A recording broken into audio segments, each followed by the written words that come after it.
Welcome to the Treetops Pavilion. Now, inside there is a 19th century cricket pavilion which we have converted into a perfect weekend retreat. And there's a lot of work to be done, and you're wondering why I'm sat in the digger. Well, the point is, there's the gardening to finish off. You know, it's all very well doing the house, but the gardening is so important. And another good reason why I'm sat in the digger is because it's teeming with rain.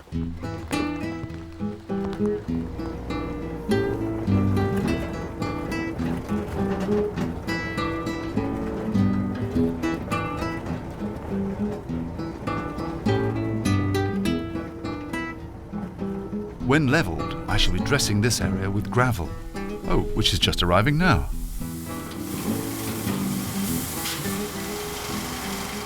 Well, as you may be aware, Treetops shares the wood with a cycle track. And this bridge is where the National Championship was run a couple of weeks ago. Now, I was intending to put AstroTurf on the roof of Treetops, but two things have come up. One is the company I've used in the past has disappeared, gone out of business or something. And secondly, the ones that are left are incredibly expensive. 6,000 quid for the area the size of a cricket pitch. Well, I've come up with another solution. What do you go on holiday for? The beach. And what's the beach made of? Ha-ha! It's made of this stuff. Look at this. This is beautiful, clean, spotless, well, it's the odd stone, but nearly clear sand. Wonderful. What do you think? You think it'll just wash off? I got a feeling it will wash off. No, it's not enough slope, man. Why should it wash off? Well, the water won't gain any speed, will it? So where's the energy going to come from to pick up the sand? There's a lot of roof. Yeah, I know, a lot of water.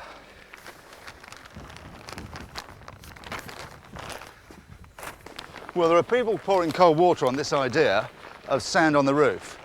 And I think they're wrong. I think it'll work. It's a bit of an experiment, of course, but I reckon there's potential here because what you're trying to do is keep the UV rays and the heat out of the black asphalt rolls below.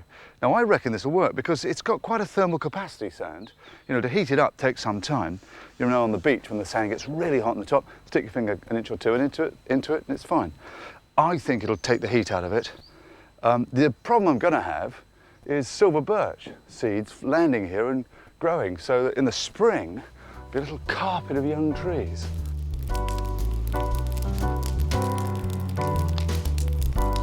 Well, recently Robin was explaining to us the perils of Legionella and the advantages of using copper piping, because the great thing with copper piping is it does seem to kill Legionella quite effectively. And yet I come in here, the disabled loo, and what do? I catch Robin fiddling about with a bit of plastic. And I want to know why. Robin, why are you messing around with plastic, not copper then? This part of the system is low risk. You've only got taps and loo cisterns connected to the hot and cold system at this end, and this is the frost-prone end of the building. Yeah. This pipe work is very much more frost-proof than copper. Yeah. The fittings are designed to hold onto the pipe very tightly. Here is a dismantled fitting. There is the pipe. That ferrule goes in the end and supports the pipe wall when it's tightened up. That O-ring performs the sealing action. This bit of plastic protects the O-ring from the stainless steel claw, which holds onto the pipe like billy-o. When that's all assembled in there like that, that's as you buy them. Assembling the fitting to achieve a watertight joint is no more than pushing it home like that. They will make plumbers redundant in a very short space of time if they haven't already. It does seem amazing to be able to sort of mess about with the plumbing like that. Just sort of shove it all together. And you can rotate the fittings once they're on the pipe. Now then, we want another feed to the loo over there, which is that. Earlier in the series, you may remember, I commissioned local artist John Hammersley to carve a sign to commemorate my tree, the Seven Sisters, the largest living tree in the British Isles. Well, it's finally finished.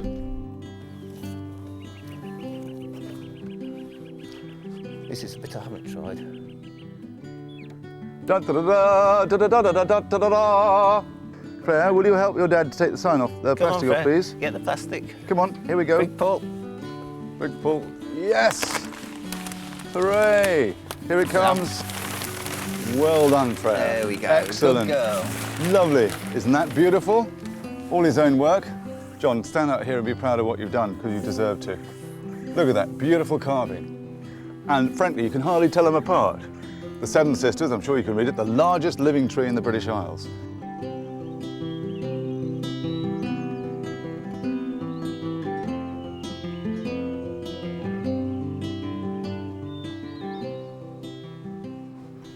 Might ask me to make a bed, a sofa that would turn into a bed. So I took a pile of old trees over to the workshop and planed up some reasonable lumps of wood. And I've made out this. I'll show you how it works in a minute. These are the only screws that are in the whole structure. It's all pegged together other than this. It's all based around two types of joints, or two different types of mortise and tenon joints. This one, straightforward mortise and tenon on the end of this bit of wood, going into a mortise in this bit of wood, with a peg through the middle. But the peg is drilled into that first, and it's drilled a little bit further onto that. So when you drive the peg through, it pulls it up tight, so you don't need to worry about cramping it or pulling it out. And then there's this type of mortise and tenon, which you clamp with sash clamps. And then, I don't know if you can see, but there's little wedges driven in. So as soon as you drive the wedges in, it locks it all absolutely tight with the glue as well. Makes a very solid structure.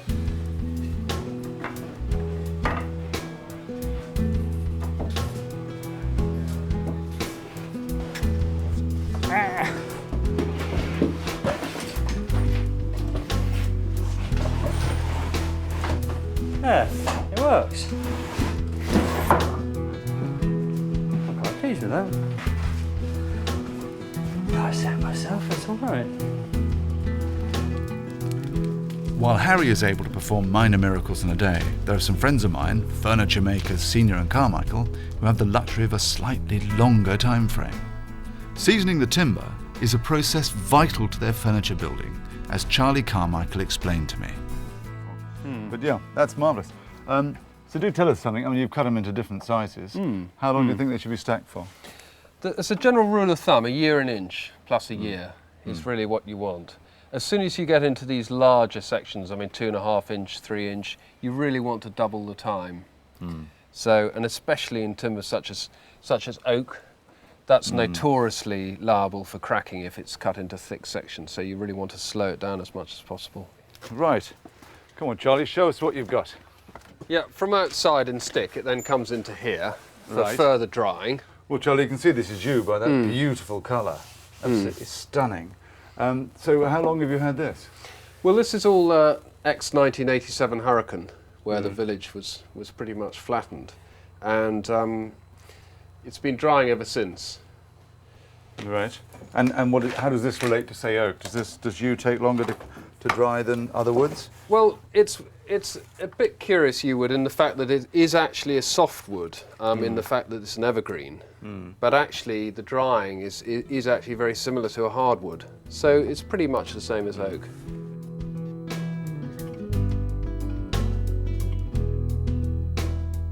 Well, Charlie, these are beautiful chairs for children. Can you explain the logic behind them? Well, we wanted to design and build a piece that commemorated the hurricane. And we had basically about 7 different species of timber, and within each chair you can really see pretty much 7 species. So in this chair, for example, we've got walnut seat, oak front leg, yew wood, ash, oak, acacia, and sycamore. It's the front rail. And even you know, these adult chairs are absolutely beautiful as well. I see you've carved Hurricane 87 yes, in the back there. with this one we've actually carved it, Hurricane 87, and also we've branded on the side of each component the species of timber used. So you can see oak and ash and chestnut. Yes. And I did notice elm. I mean, this is beautiful, this elm. Extraordinary. Yes, it's very, very curly elm. It's very scarce. Very attractive. Lovely. This is Rupert Senior, the other half of this highly talented double act. So, it's a watering table, but I mean, there's obviously bits missing, because I can see the screw holes in the top of the timber. Yeah, yes, you're right. This is a perforated bronze top onto which you could sit citrus plants and so on. But underneath will be a lead-lined tray, which catches the water if say you've overwatered the thing. But we've also got a drain tap in the bottom, so that if it did fill up and the water didn't evaporate naturally in the room, then you could drain it off as well. So here's our room with finished work in. Now look at that. That reminds me so much of the table we made for my mother. It's very much a house style, this shape. This is in fact bleached holly, and we wanted to have some very hard wood for the handles so that we could carve this little intricate shape. And holly is very hard, and to get this lovely consistent white colour, we've actually bleached the timber, and so it's just given us a consistency of this ivory white. Looks stunning. Right. Well, Senior and Carmichael might be extremely talented, I know they are, but look at the amount of equipment they've got. Planers, sanders, saws, chisels. What have I got? That. That's what I do it with, and I make my own furniture. I do it with that and some of these. These are logs. And we're going to make some stools for the dining room table, but also, and watch this is wonderful, these are so easy to move. You just go like that.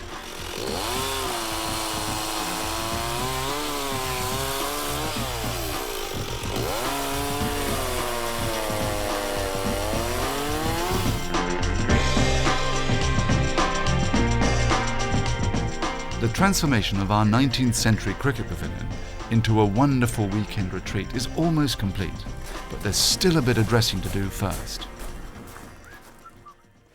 Well, earlier in the series, we were quarrying a bit of stone for the hearth, and then somebody, very thoughtfully, dumped a load in the woods. So we used that instead. Well, we've still got the stone we quarried, and here it is.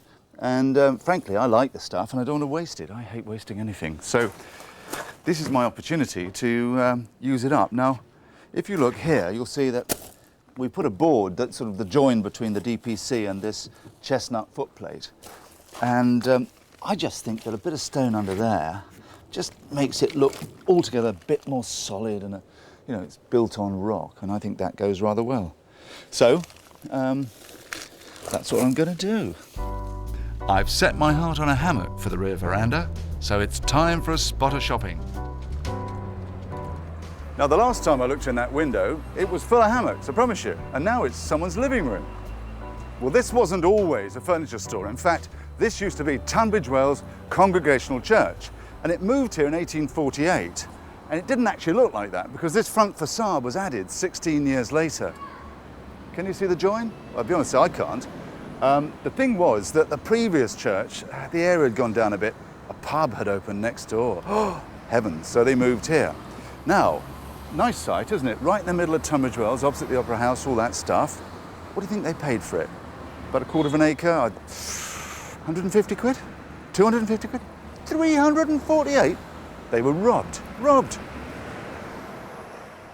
I've got instructions on how to adjust the hammock in 4 different languages, and I can't understand one of them. I'm sure one must be English.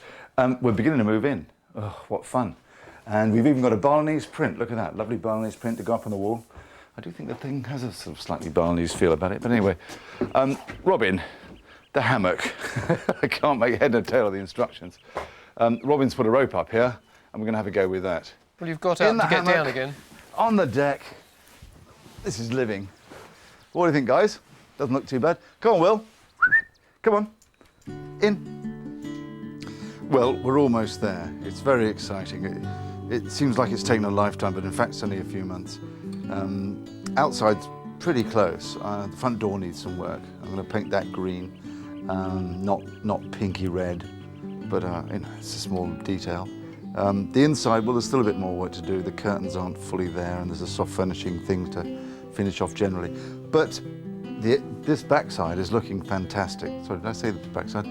Yes, the back here looks great. The views are wonderful. This deck's perfect. I'm lying in a hammock with the dog, and frankly, you know, this isn't too bad. This is what I dreamt of, and we're not a million miles from it.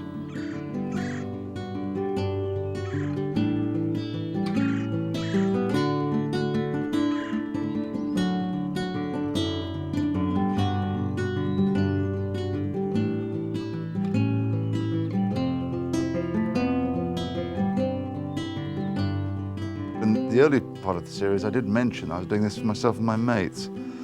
So unfortunately, there's a bit more work to be done before my mates get here, but plenty of time for that. Isn't there, Will?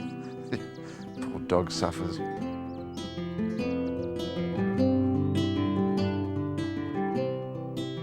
Well, a few weeks have passed and it's another lovely weekend in the woods. And a good thing too, because we're really busy. We've got a sponsor walk for breast cancer, a mountain bike race, and a few friends coming round. Well, do you want to know what we've been up to? Come and see this. Come on, Will. Oh, see, we've kept the fire, which is jolly nice at this time of year. Come on, Will. Do you remember the old sofa? Well, I just can't throw anything away. We're going to use it for reflexology for some tired walkers. Now look at this. This is really impressive because this was actually something done by the crew. It doesn't happen very often, but look at the artistry in that bench. Red larch, isn't it lovely? Well, there's a hot cylinder in there and there's a big cupboard in there. But look at this. You see the big door?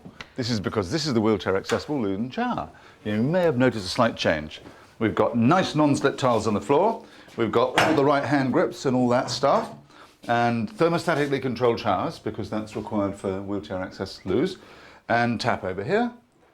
And nice neatsy-peatsy all round, really. Plenty of room to turn your wheelchair. So, didn't do a bad job, did we? Cool, the racing started. Well, that isn't our only loo, as you probably remember. Come and see this. Here you know. Well, here we are. It's one of the other loos. You know, the thing is, you don't want people dashing in and out when you're in the building. So on a day like this, when there's a race on, perfect. Outside access, you can just come in, use the loo and the shower. And this one's thermostatically controlled as well. Really nice. Draining the floor, so doesn't matter. We don't need a shower tray. Just shower away, straight down there, into our grey water tank. Loo and a basin, just what the doctor ordered. Well, do you remember my bathroom with a view? Come and see. It's changed a bit. I mean, there's still a bit of decorating to do, and look, we've recycled that rad, which I quite like, old cast iron rad. But look at this. This is the bath with a view. And if you sit here, well, if I sit here, I can honestly, I can see Hadlow Tower, which must be at least 10, 15 miles away, and then the Sevenoaks Ridge and the North Downs, Bluebell Hill.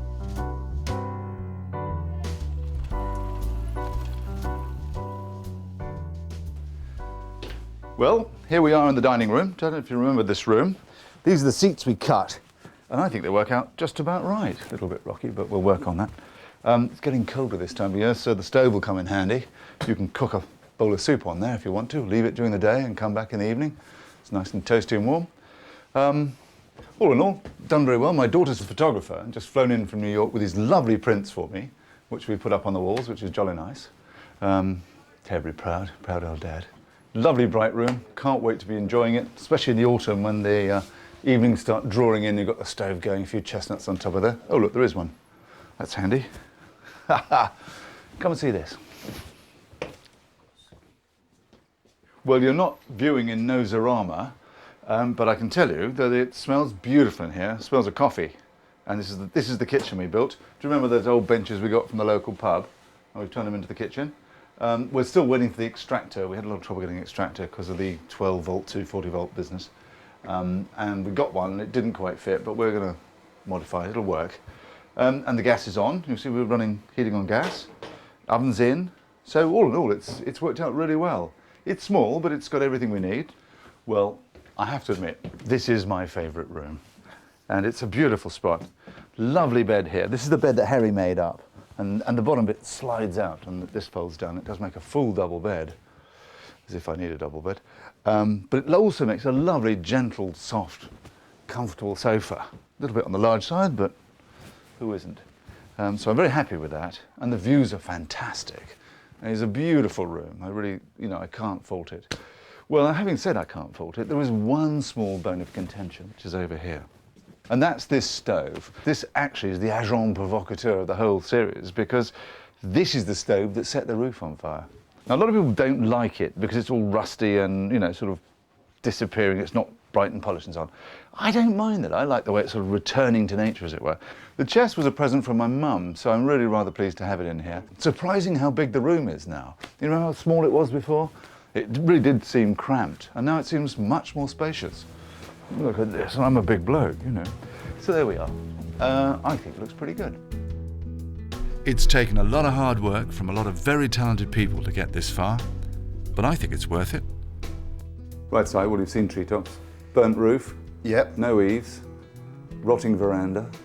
Yeah, I've got the picture Falls- pretty much. Walls falling to bits, supporting timbers collapsing. Easy. Yes. So we can take that in our stride. And look at Harry, I mean, smooth, cool as a cucumber. Or ever so slightly cooler than that, maybe. It's looking pretty good actually. I'm quite impressed, having been here not long ago, and I've seen total chaos everywhere and Robin running about trying to finish things. It's come together, it's looking good. When you first spoke about this, there was nothing about this side of it, the veranda, which really makes the building now. When we first turned up in a van, we met Harry up here in the morning, and Roger was digging all the footings out, and there was just this green shed in the middle of the woods, and it was all rotten and falling apart, and I just couldn't see how anyone could turn it from a rotten shed into anything else apart from a rotten shed. Yeah, it's really nice. It's come out really well, using all Mike's timbers from the woods, and yeah, it really looks the part now. Believe it or not, inside there was an old Victorian kitchen. So there is, it's still there. So. The job's taken longer than we originally anticipated. Probably about 50% longer. I think it really does look the part, and anybody merely glimpsing it through the trees would probably fall in love with it straight away. He's got, to give him his due, he's got a lot of vision, he's got taste, and it comes together. He makes things work in a sort of slightly airy-fairy manner, but that's okay. It's between us, I think it works well. So, this is Treetops finished. Good night.